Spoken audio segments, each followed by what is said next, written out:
Way back in the dark ages of the landscape industry, like 15 years ago, it used to be that if you wanted a fireplace, an outdoor fireplace, something that looks amazing, you had to either be a skilled mason or have a skilled mason to build everything from scratch. Things have changed, so if you want to hear how you can do it a little bit easier this time, keep watching.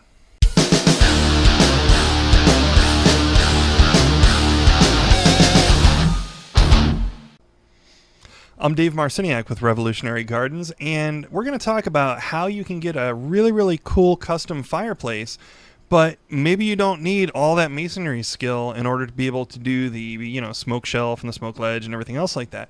So there's a company called FireRock, and they actually make this really cool masonry surround for a fireplace.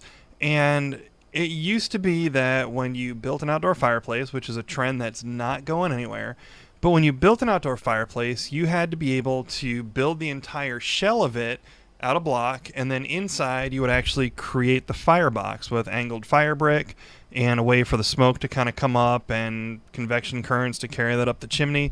It took a lot of skill and it took a lot of know-how. Nowadays, though, they actually make insert kits that allow you to do this by simply building your blocks around the same as you would before. And let's take a look at the beginnings of one right here. And then what you do is you simply take the FireRock kit and you slide it into place.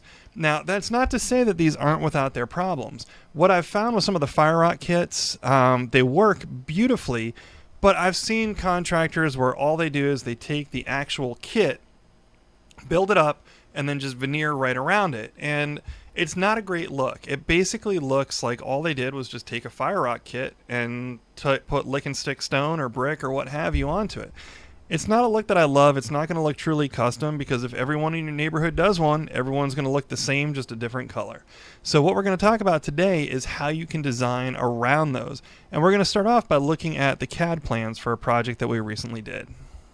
Alright, so what we're going to do first is we're going to take a step back, and we're actually going to look at a plan of what you used to have to do when you were building a masonry fireplace.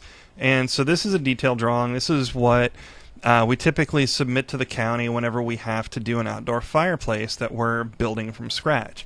And so you can see here, we take the hearth, we build everything up, and then you've actually got this whole chamber that you have to build in there. You've got your stone lintel coming down, you've got your damper. Everything is designed in such a way so the smoke comes up and the convection currents carry it on up. And that's great. I've got some really skilled masons that can do this in their sleep. They've done it so much. But in a lot of cases, finding those skilled masons can be a challenge for a lot of people. It's a lot easier to find people that can lay block, lay stone, and then slide one of these inserts in place. So if we want to take a look at what one of those inserts look like, this is the plan for a fireplace that you're going to see coming along a little bit later. But what we did here, you can see that this is a nice stout fireplace. We actually found a vintage fireplace surround that's going to go here. And to show you how it works with the FireRock kit, we're going to scroll down, and there you can see this is your FireRock insert kit. So you see how small it is, and if you remember looking at those pictures, you saw just how small that thing can be. But here it is. We've blocked all the way around it. We've kind of filled out. We've made it really look like something. And to me, that's the ideal way to work with one of these FireRock kits, because then nobody can tell that you used a kit. It looks like you have exactly the same custom-built fireplace that one of your neighbors does, but it took you a lot less work, and it goes right in. As far as pricing and how that affects the price of a finished fireplace, obviously, if you're building it yourself, yeah, it's going to be more expensive to go with the FireRock versus doing the fire brick and everything else. But if you don't know how to do that, what's your option? If you're hiring a company to do it, it ends up being about a wash, because fire brick is a heck of a lot cheaper than a FireRock unit, but you've got to have the skill and it takes the time to build it. Whereas if you've got a FireRock kit, it just kind of slides into place, and while it's more expensive, you save some money on that labor. To show you real quick, this is a 3D drawing of this is what the actual kit looks like just on its own. So you can see it's really simple, and what I love about this is each one of these things that I'm clicking here and I'm making it show up as blue, these are a separate component. So we'll show you here that there you go. Boom, you've just lifted the whole thing up. So you can see, you know, that's a separate piece. That's a separate piece. So the whole thing just locks in. If you ever built with Lego blocks as a little kid, you can build one of these fireplaces.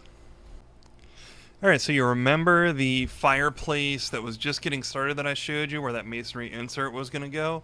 Let's go ahead and just to kind of show you what it looks like when you really kind of think about the design and you work around a FireRock unit, what that can actually look like. So this is a project that we've got going on right now. Absolutely love this project. This one's probably going to be in my top 10 hands down, but you can see how this fireplace is coming along, and of course it's got to be big. It's got to have a lot of scale relative to the site, because that's a 35 foot by 18 foot pavilion, big site.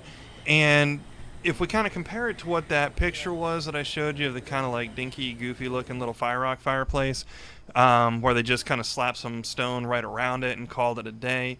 It's amazing what a little bit of extra block does, and how really kind of working that out means that you're not limited to just the shape of that FireRock insert when you get it. What you can do is you can actually take that, build around it with block, kind of beef it up, and really make it something. So I really hope that that helped you out, gave you an idea of what you're looking for as far as a design sense. If you're in the Virginia area and you're looking for a landscape designer who can help you with something like that, go to revolutionarygardens.com. Go ahead and put it down there for you. And I'm Dave Marciniak, and I'm a landscape designer. Would absolutely love to work with you. Regardless of where you live, if you found this video useful, go ahead and give me a thumbs up, and why don't you subscribe? I got a lot more videos like this coming, so it'll be a great opportunity for you to learn a little bit more. Ask me questions in the comment, whatever you want, and in the meantime, until the next video, get outside and play. Thanks so much.